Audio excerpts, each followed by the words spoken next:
Hermit Purple is a stand that belongs to the Part 2 protagonist Joseph Joestar. Although not shown in Part 2, Joseph discovers his stand in the beginning of Part 3.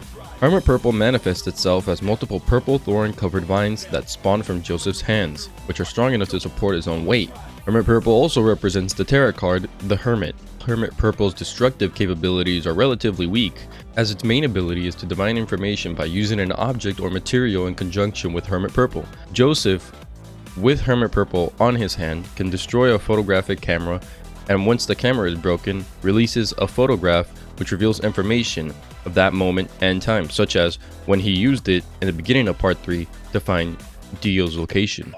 When Joseph uses Hermit Purple on a TV, it produces random TV channels in rapid succession to formulate a coherent sentence.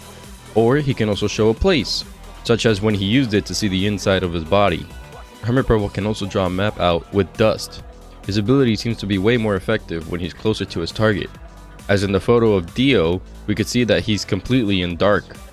However, when in Egypt, we get a complete picture of the image of the building where Dio was staying at. Since Joseph still has his Hamon from Part 2, it has been shown that he's able to transmit the ripple through Hermit Purple as an extension of his body.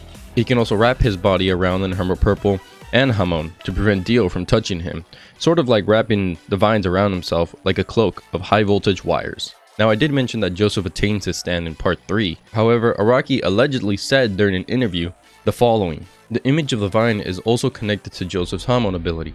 I've always wanted to make pictorial visions of supernatural abilities since JoJo began, since stands were based on this concept just like Hamon was. So when I thought about putting Joseph back in the story, I needed to decide how I would visualize Hamon as a stand. Hamon is life energy that travels through the body, through a special breathing method. Therefore, a concrete visualization would be of some sort of wire wrapped around his entire body, like a vine. If Jotaro's group time traveled to the world of Part 2, they would probably be able to see Hermit Purple wrapped around Joseph just like in Part 3.